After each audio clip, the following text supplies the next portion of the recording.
Les affaires publiques n'ont plus de secret pour lui. Les vrais enjeux. Les vraies questions. Qu'est-ce qui s'est passé? Moi, je pense que c'est banal parce qu'on a confondu des affaires qui ne devraient être jamais confondues. Surtout, l'idée de se préoccuper de ce qui est fait et bien fait. Stéphane Bureau. Bonjour Stéphane. Bonjour Mario. Nouvel épisode de Contact en ligne. Oui, depuis ce matin, Jacques Attali, ancien conseiller très influent du président François Mitterrand, auteur, près de 80 livres publiés, quelqu'un que tu as sans doute entendu au cours des dernières années, sinon depuis longtemps déjà. C'est un des intellectuels les plus écoutés en France, aussi très critiqué. Il a sorti cet automne un livre intéressant sur les villes, l'histoire des villes, mais aussi l'avenir des villes, parce que bientôt, 50-60% de la population mondiale vivra un peu entassés les uns sur les autres dans de grandes villes. Donc, Jacques Attali est avec nous pour un épisode, je dois dire, assez passionnant de Contact, où on ne partage pas sur tous les enjeux la même opinion. C'est assez drôle, on a croisé le fer quelques fois. Bon, écoutez ça. Question que tu soulèves ce matin. Est-ce que Donald Trump va réussir à demeurer le centre d'attention de la planète pendant ces 4 ans? Parce que son début de mandat, c'est juste spectaculaire. Mais bon, est-ce qu'il y aura une fatigue? Parce que on a déjà, Stéphane, des auditeurs, là, des fois, ces jours-ci, qui disent « Ouais, là, Trump, on commence cette année. » Je leur dis « Ouais, soyez pas tannés tout de suite. On en a pour 4 ans. » Mais est-ce qu'il va y avoir une fatigue? Je pense que si les auditeurs le manifestent, c'est qu'il y en a déjà une. Il occupe depuis, disons, 2 ans et quelques, depuis 10 ans, depuis qu'il a choisi de se présenter à la direction du Parti républicain, un peu plus de 8 ans, devrais-je dire. Il occupe beaucoup d'espace. Il nous a souvent surpris. Et les 2 dernières années, évidemment, ça a été une spectaculaire accélération avec la campagne électorale. Tu l'as dit, les derniers jours. Tous azimuts, il réinvente totalement les codes du spectacle politique, disons les choses ainsi. Choisir, après l'assermentation, d'aller rejoindre 20 000 fans, je ne parle plus d'électeurs ou de concitoyens, mais de fans, qui étaient prêts à faire la queue pendant des heures et des heures au grand froid pour rentrer dans une aréna et signer à la télévision et devant eux ses premiers décrets. C'est évidemment sans précédent. S'il y a quelqu'un peut-être qui, en termes de showmanship, pardonne l'anglicisme, Theodore Roosevelt, mais là, évidemment, ni toi, ni moi n'étions là pour constater ça. Ça fait un petit peu plus d'un siècle. Ça fait un siècle et quart. Exact. Et avec des moyens de communication qui sont évidemment incomparables à ceux d'aujourd'hui.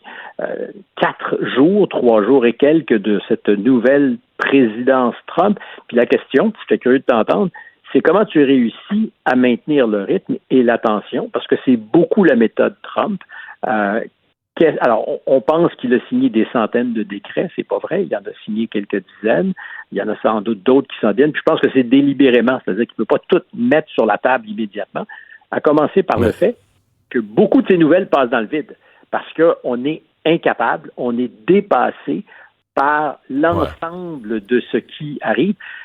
J'ai déjà entendu des stratèges politiques dire ça à propos des mauvaises nouvelles. Quand tu es au gouvernement puis que tu as des mauvaises nouvelles à passer, s'il y a déjà une grosse mauvaise nouvelle à la une, ils disent envoyez-en un autre. Là, le journal publie juste une fois par jour en voulant dire. Je veux dire, si tu as déjà une grosse mauvaise nouvelle à la une, passe-en une autre ou 2 autres impopulaires, passe-la, ils vont se ramasser à page 8 puis à page 9. Fait que débarrasse-toi-en aujourd'hui. Mais donc Trump se scoop lui-même parce qu'il y a trop de nouvelles autour de lui. Mais moi, je pense qu'il va continuer pendant 4 ans. C'est-à-dire que je pense que c'est au cœur. Oui, il y a des objectifs de transformer le pays. Mais je pense que c'est au cœur de sa personnalité. Je pense d'abord c'est une personnalité narcissique et il va faire n'importe quoi. Le plus important pour lui, le plus important, c'est d'être le centre de l'attention en toute chose. Et il a mis la barre très, très haute cette semaine. Donc, c'était la question que je me posais, puis on n'aura évidemment pas de réponse à offrir aujourd'hui. Mais quels sont les trucs, quels seront les recours de communication pour réussir à faire en sorte qu'il attire encore l'attention, parce qu'il a un peu émoussé notre sensibilité, disons les choses comme ça, après l'investiture l'ouverture de lundi, c'est quoi la prochaine étape du Barnum? Monsieur Barnum, qui était un grand spécialiste du marketing et tu le sais aussi un créateur de cirque. Alors le cirque, et je le dis sans ironie, quoi qu'il y en a un peu, le cirque Trump, que peut-il inventer pour nous inviter à rester à l'antenne et à continuer d'écouter le show? Stéphane, il y a eu cette annonce de M. Trump. En fait, c'est sa première vraie annonce le lendemain de la sermentation et de tous les décrets. Conférence de presse avec des géants de l'intelligence artificielle, annonce donc son grand programme, 500 milliards. Et c'est pas tellement des fonds publics, dans le fond, c'est comme des investissements privés qui ont besoin d'une coordination et d'une aide gouvernementale, d'où donc leur présence autour de Donald Trump. Et là, le meilleur ami de Donald Trump, Elon Musk, n'a pas aimé la conférence de presse. Il est allé jusqu'à dire que cette annonce-là ne tenait pas parce que les gens qui étaient avec Trump n'ont pas l'argent, ils n'ont pas les moyens de mettre de l'avant ce qu'ils promettent. Alors, au royaume des potentiels conflits d'intérêts, c'est peut-être le canari dans la mine. On peut penser que M. Trump et Musk, qui ont des égos surdimensionnés, vont plus ou moins à terme en découdre. Ou arriver à en découdre. Moi, je pense que c'est peut-être l'annonce de ça, parce qu'on parle d'intelligence artificielle, on parle de la domination potentielle des États-Unis sur une bonne partie de ce qui fera l'économie de demain. Il faut comprendre, pour la plupart d'entre ceux qui nous écoutent, l'intelligence artificielle, c'est un petit peu flou comme concept. Dans peu de temps, ça ne le sera pas du tout. Et M. Musk, depuis très longtemps, est intéressé à la chose. Il a souvent d'ailleurs mis en garde les Américains, mais l'humanité, contre les dangers de l'intelligence artificielle. En même temps, ces voitures qui se conduisent elles-mêmes, là, c'est de l'intelligence artificielle de haut niveau. Là. Exact. Exactement. Et il disait il y a potentiellement un mauvais génie qui se cache dans le flacon de l'intelligence artificielle. Le jour où il y aura de la conscience, comme il y en a entre nos deux oreilles, et que l'intelligence artificielle aura dépassé l'homme, pourrions-nous devenir accessoires pour l'intelligence artificielle? Puis il parle de ça depuis 2012-2013. Il avait été un des premiers investisseurs dans DeepMind, justement, puis là on parle en 2013, justement pour surveiller, parce que c'était un génie excentrique qui travaillait sur ce projet de DeepMind. Il disait, moi je veux au minimum être présent pour voir comment ça va se passer. Il en avait parlé avec son grand pote à l'époque de Google, Larry Page, qui a saisi la balle au bon et lui a choisi d'acheter DeepMind. Ça a complètement consterné Musk à l'époque parce qu'il dit ça ne peut pas être entre les mains d'un seul entrepreneur ou d'une seule entreprise. Il faut absolument que l'intelligence artificielle se développe de façon ouverte et c'est pour ça qu'il forme une équipe avec Sam Altman de OpenAI, ceux-là même qui étaient au cœur de l'annonce d'hier en disant ça prend un logiciel libre, un peu comme Linux, ça prend plusieurs personnes qui développent en parallèle pour que ça ne soit pas une technologie qui donne un monopole éventuellement à une entreprise. Comme par hasard, quand les choses avancent bien, il dit à Altman d'OpenAI, ça ne te tente pas d'intégrer ta technologie à Tesla. Et là, lui dit, ben non, c'est pas dans le plan de match. Ils vont se disputer. Puis je te fais l'économie des détails parce que c'est des disputes, y compris des poursuites entre Altman et Musk. Et hier, au cœur des annonces, ou pas hier, mais en fait avant-hier, au cœur des annonces à la Maison-Blanche, il y avait Sam Altman de OpenAI, qui est donc un concurrent, disons-le, de Elon Musk, des investisseurs, et puis Oracle, parce que c'est des infrastructures numériques qu'on est en train de construire, particulièrement au Texas, à hauteur de centaines de milliards de dollars, pas juste pour développer la technologie, mais la supporter. Alors, quand Musk sort sur la place publique, il y a peut-être de très loin la mise en garde qu'il nous faisait, mais il y a surtout quelqu'un qui est un gagnant sur tous les fronts, qui n'a pas de limite à son appétit, qui veut contrôler pas juste ce qui se passe sur Terre, mais jusqu'à Mars, qui a une des entreprises les plus performantes en matière de construction d'automobiles électriques, mais ça fait plus que de la construction d'automobiles, ça produit de l'information, ces autos-là.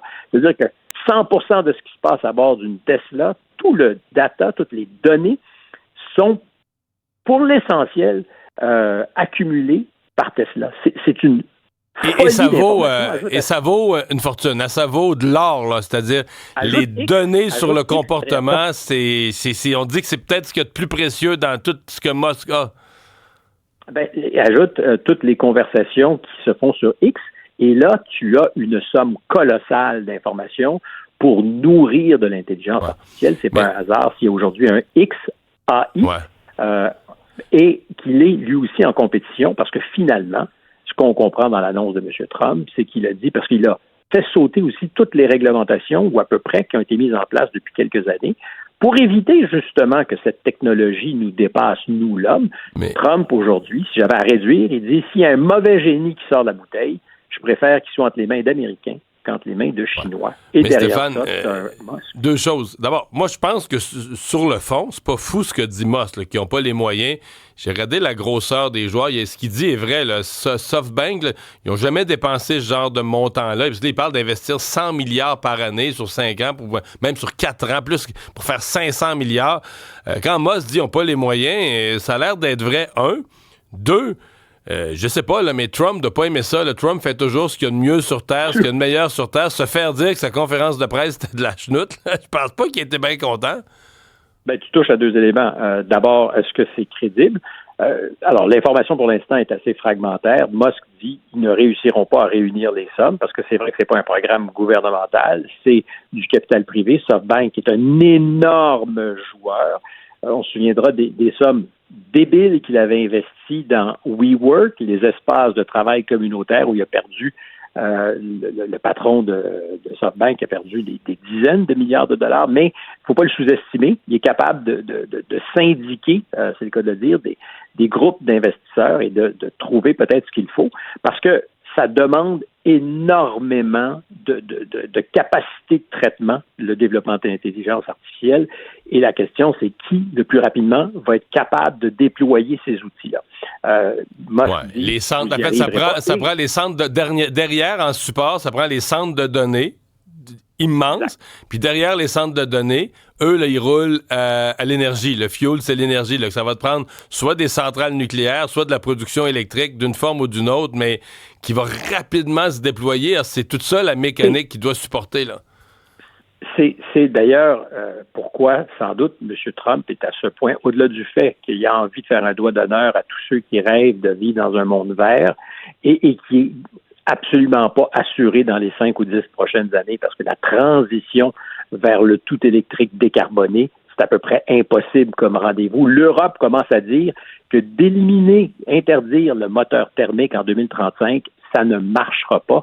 C'est vrai aux États-Unis, mais dans ce que tu dis, et je nous laisse peut-être là-dessus, 12%, je pense que j'en parlais hier, mais 12% de la consommation d'énergie aux États-Unis en 2030, pas en 2050, pourrait être directement liée aux besoins de l'intelligence artificielle.